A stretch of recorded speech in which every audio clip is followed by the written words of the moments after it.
So I watched a little Brooklyn Nets and Knicks last night. I watched the second half of that, and then I watched a lot of the Suns Warriors. Suns Warriors played last night. I like big brands. I've always been upfront about this. I've never denied it. I've always been totally honest with you, the viewer, the consumer, the listener. The Cowboys win, it's good for my business. The Lakers win, it's good for my business.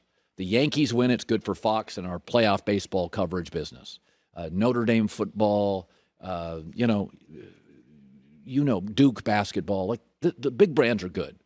But there's also a responsibility, I believe, and I think Joy believes this too, there is a responsibility we have to not try to sell you nonsense. That when the big brands are great, it's good and we like it. But when they're not great, I'm not going to try to pretend they're great. And I'm watching the Phoenix Suns last night. They would sweep the Lakers in 4 games if all 4 games were played in Los Angeles. The Lakers will not catch the Phoenix Suns for the next half decade. It's over. Forget the Warriors, and the Warriors are better than the Lakers too. The Phoenix Suns are better everywhere. First of all, defensively, they're long, they're versatile, they're athletic, they have a rim defender, they play 10 guys deep. They've got some veterans, but mostly 7 of their 10 players are in their prime. None of the Lakers' top 10 guys are in their prime. 7 of 10 for Phoenix are. They're a great defensive team, incredibly deep and versatile. Offensively, they have a Hall of Fame smart point guard. They have a lethal number 2 shooting scoring guard. They have a rim protector. I swear he can guard anybody on the floor, maybe a point guard. They get easy points down low. They're the best clutch team in the league. They're 9-1 in clutch situations, number 1 in the NBA. They have the highest field goal percentage in the league in clutch situations. So they're smart guys who get the ball to the right team. And unlike the Lakers, the Suns love their coach.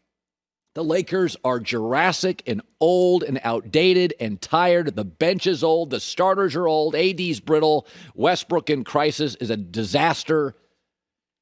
We have to be honest about this. The Phoenix Suns are the new power in the West. And if you look at the construct of their roster, they're not going away. They're going to get a new owner, hopefully. They've got a great coach. They've got length and athleticism. You, in any sport, ask yourself, is the core in their prime? The Phoenix Suns, outside of Chris Paul and Jay Crowder, everybody else playing is entering their prime. They're only getting better. What have they won? 17 straight now? I mean, they took the Warriors and Steph Curry apart last night. Now, these two teams will meet multiple times. In fact, I think they meet in the Bay Area here in a few days. Golden State has a chance to win. But LeBron now doesn't have the power to attract younger players to want to play with him. That's why he has to call Westbrook and Melo. Generationally, those guys still hold him in high esteem. The Devin Bookers, I'm not giving my brand to LeBron. Ayton, I'm not Mikal Bridges. What are we doing here? Now, we got Chris Paul. He's our Robin Hood. He's leading us to the promised land. But you look at Phoenix right now. We have to be honest in our business. Lakers aren't that interesting. They're not as deep. They're not as athletic. They're not as long. They don't love their coach. There is you just got to come to terms, if you're a Laker fan, you got to come to terms with this. You don't have a single player on that roster, elite player in their prime. And you're not going to change that trading deadline. We have to be honest in our business. There is a new sheriff in town. Okay, it's Phoenix. Like Milwaukee and Brooklyn, they're going to battle in the East. Maybe Philadelphia, they're going to battle in the East. Boston, get out of here. You're going to battle in the East. Washington, it's cute, but it's regular season. And in the West, the power is the Warriors and the Phoenix Suns. It's going to be like that for half a decade. I'm not saying I won't talk about the Lakers when they get swept by Phoenix. I'll mention it on the show. But we got to be honest here. That team is incredible. Phoenix is good enough to lose multiple starters for stretches and just win games. Like, that's how good. You know a team is good. Lakers now have LeBron back, mostly, and they can beat bad teams.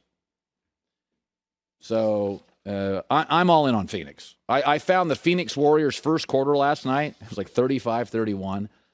If you watch that basketball and you think the Lakers can compete with that, you're lying to yourself. They aren't even close. They're 1,000 miles down the road from that. They got everything. The smart point guard, the devastating scorer, the athletic rim protector, multiple wing defenders, multiple three shooters, incredible chemistry, athletic and long and feisty and in passing lanes. And then offensively, they get cheap, easy points with Ayton. They have a pretty good bench. Not great, but a solid bench. They got everything. They have got everything. So Brett Favre said something. Everybody is Mac Jones is Brady. Oh, don't say that. That'll be ridiculous. And the media sometimes is terrified to say anything, because it could come back to haunt them if Mac Jones wasn't very good.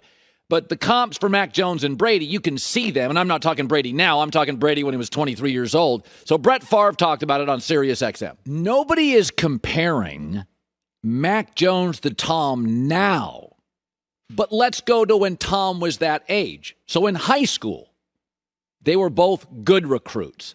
Neither was a five-star recruit, but Brady was drafted by a Major League Baseball team. USC's offensive coordinator wanted him. The coach didn't. He went to Michigan. And back when Brady came out of college, Michigan was a top 5 program. And then in college, neither had a ton of starts. Both kind of had to sit and wait and battle somebody else. And when they did start, they won and they were very good, but neither was given a ton of credit in college, right? Like it was the program. It was Alabama, not Mac Jones. It was Michigan, power football. It wasn't Brady. And then pre-draft, both have body issues. Mac Jones's nickname is Mac and Cheese, and Brady legendarily shirt off at the combine. And then their early NFL starts. The defense clearly led the way for both, and not a lot of heavy lifting. If you look at their first 12 starts, they're virtually identical numbers.